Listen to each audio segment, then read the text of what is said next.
ನಾಳೆ ಆಗಸ್ಟ್ 12ನೆಯ ತಾರೀಕು ಸೋಮವಾರದ ದಿನ, ಶ್ರಾವಣ ಮಾಸದ ಮೊದಲ ಸೋಮವಾರ. ಈ 3 ಪದದ ಚಿಕ್ಕ ಮಂತ್ರವನ್ನ ಪಠಿಸಿ ಈ ವಿಶೇಷ ನೈವೇದ್ಯವನ್ನ ಶಿವನಿಗೆ ಇಟ್ಟು ಈ ಪುಷ್ಪವನ್ನ ಅರ್ಪಿಸಿದ್ದೇ ಆದಲ್ಲಿ 1000 ಗೋದಾನ ಮಾಡಿದಂತಹ ಅಖಂಡ ಪುಣ್ಯಫಲ ಪ್ರಾಪ್ತಿಯಾಗುತ್ತೆ.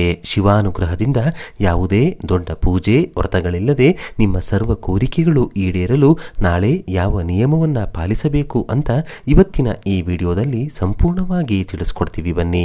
ಒಂದು ಸಂವತ್ಸರದಲ್ಲಿ ಬರುವ ಅಷ್ಟು ಮಾಸಗಳಲ್ಲಿ ಶ್ರಾವಣ ಮಾಸವೆಂದರೆ ನನಗೆ ಬಹಳ ಇಷ್ಟ ಎಂದು ಸಾಕ್ಷಾತ್ ಶಿವನೇ ಬ್ರಹ್ಮ ಮಾನಸ ಪುತ್ರನಾದಂತಹ ಸನತ್ ಕುಮಾರನಿಗೆ ತಿಳಿಸಿದ್ದಾನೆಂದು ಸ್ಕಾಂದ ಪುರಾಣದಲ್ಲಿ ವಿಶೇಷ ಉಲ್ಲೇಖವಿದೆ. ಅದರಲ್ಲೂ ಶ್ರಾವಣ ಸೋಮವಾರ ಎಂದರೆ ಮಹಾಶಿವನಿಗೆ ಎಷ್ಟೋ ಪ್ರೀತಿ. ಸಹಜವಾಗಿ ಸೋಮವಾರ ಶಿವನ ದಿನ, ಅದರಲ್ಲೂ ಈ ಮಾಸದ ಸೋಮವಾರಕ್ಕೆ ಮತ್ತಷ್ಟು ವಿಶೇಷತೆ ಇರುತ್ತೆ. ನಾಳೆ ಮನೆಯಲ್ಲಿ ಶಿವನ ಮುಂದೆ ದೀಪವನ್ನು ಬೆಳಗಿಸಿ ಅಗರಬತ್ತಿ ಕರ್ಪೂರದಿಂದ ಪೂಜೆಯನ್ನ ಮಾಡುವಾಗ ಅಥವಾ ಪೂಜೆ ಬಳಿಕ ಪ್ರಾರ್ಥನೆಯನ್ನ ಮಾಡುವಾಗ ಧ್ಯಾನವನ್ನ ಮಾಡಬೇಕಾದ್ರೆ ಈ ಚಿಕ್ಕ ಮಂತ್ರವನ್ನ ಸಾಧ್ಯವಾದಷ್ಟು ಬಾರಿ ಹೇಳಿಕೊಳ್ಬೇಕು.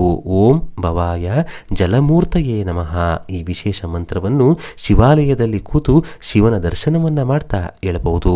3 ಬಾರಿ ಆಗಿರಬಹುದು, 21 ಬಾರಿ ಅಥವಾ 108 ಬಾರಿ ಪಠಿಸಬಹುದು. ಹಾಗೆಯೇ ಲಿಂಗ ಪುರಾಣದ ಪ್ರಕಾರ ಈ ಹಣ್ಣುಗಳ ರಸದಿಂದ ಶಿವನಿಗೆ ಅಭಿಷೇಕವನ್ನ ಮಾಡಿಸಿದರೆ ನೀವು ಅಂದುಕೊಂಡಂತಹ ಕೆಲಸಗಳು, ಕೋರಿಕೆಗಳು ಶೀಘ್ರವಾಗಿ ನೆರವೇರುತ್ತೆ. ಎಷ್ಟೋ ಜನರಿಗೆ ಅಂದುಕೊಂಡಂತಹ ಉದ್ಯೋಗ ಬಯಸಿದ ಸಂಬಳಕ್ಕೆ ಸಿಗ್ತಿರೋದಿಲ್ಲ.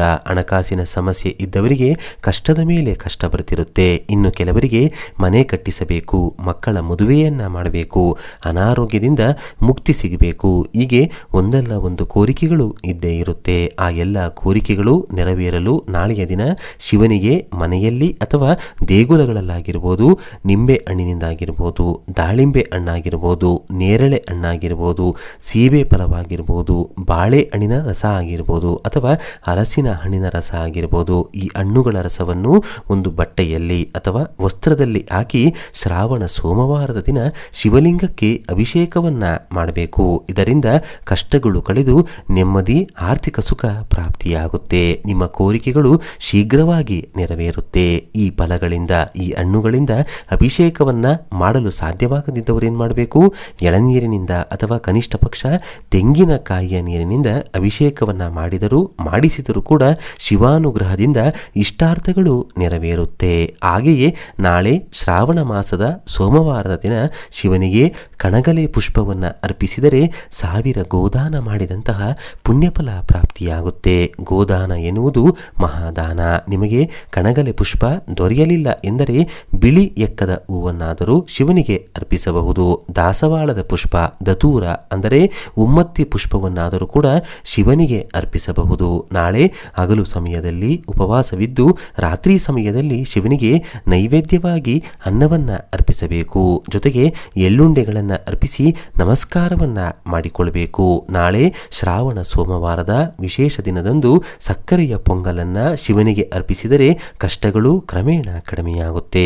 ಪುಳಿಯೋಗರೆಯನ್ನ ನೈವೇದ್ಯವಾಗಿ ಇಟ್ಟರೆ ದೇಹದಲ್ಲಿ ತೇಜಸ್ಸು ವೃದ್ಧಿಯಾಗುತ್ತೆ, ಆರೋಗ್ಯವೂ ಕೂಡ ವೃದ್ಧಿಸುತ್ತಾ ಹೋಗುತ್ತೆ. ನೆನೆಸಿದ ಕಡಲೆಕಾಳನ್ನ ಶಿವನಿಗೆ ಅರ್ಪಿಸಿದ್ದೇ ಆದಲ್ಲಿ ದೀರ್ಘಕಾಲದ ಅನಾರೋಗ್ಯದ ಸಮಸ್ಯೆಗಳು ದೂರವಾಗುತ್ತೆ.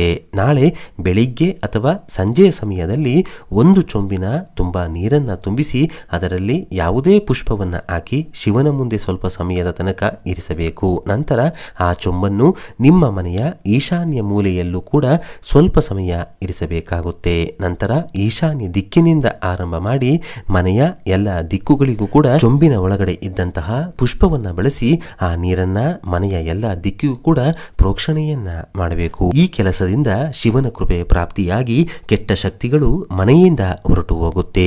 ಈ ಎಲ್ಲ ವಿಧಿ ವಿಧಾನವನ್ನ ನಾಳೆ ಒಂದು ದಿನ ಅಷ್ಟೇ ಅಲ್ಲದೆ ಶ್ರಾವಣ ಮಾಸದ ಅಷ್ಟು ಸೋಮವಾರವೂ ಕೂಡ ಪಾಲಿಸಿದರೆ ಮತ್ತಷ್ಟು ಫಲ ಖಚಿತವಾಗಿ ಪ್ರಾಪ್ತಿಯಾಗುತ್ತೆ. ನೋಡಿದ್ರಲ್ಲ, ನಾಳೆ ಶ್ರಾವಣ ಮಾಸದ ಸೋಮವಾರದ ದಿನ ಶಿವನಿಗೆ ಯಾವ ರೀತಿಯಾಗಿ ಪೂಜೆಯನ್ನ ಮಾಡಿ ಯಾವ ನೈವೇದ್ಯ ಪುಷ್ಪವನ್ನು ಅರ್ಪಿಸಬೇಕು ಅಂತ ಇವತ್ತಿನ ಈ ವಿಡಿಯೋದಲ್ಲಿ ತಿಳಿಸ್ಕೊಟ್ಟಿದ್ದೀವಿ. ಈ ಮಾಹಿತಿ ನಿಮ್ಗೆ ಇಷ್ಟ ಆದರೆ ತಪ್ಪದೇ ಓಂ ನಮಃ ಶಿವಾಯ ಅಂತ ಬರೆದು ಈ ವಿಡಿಯೋನ ಪ್ರತಿಯೊಬ್ಬರಿಗೂ ಕೂಡ ಶೇರ್ ಮಾಡಿ. ಮುಂದಿನ ಬಾರಿ ಮತ್ತೊಂದು ವಿಶೇಷ ದೈವ ಮಾಹಿತಿಯೊಂದಿಗೆ ನಮ್ಮ ದೇಗುಲ ದರ್ಶನ ಕರ್ನಾಟಕ ಚಾನಲ್ ಮುಖಾಂತರ ಭೇಟಿಯಾಗೋಣ. ಧನ್ಯವಾದ ಸ್ನೇಹಿತರೆ.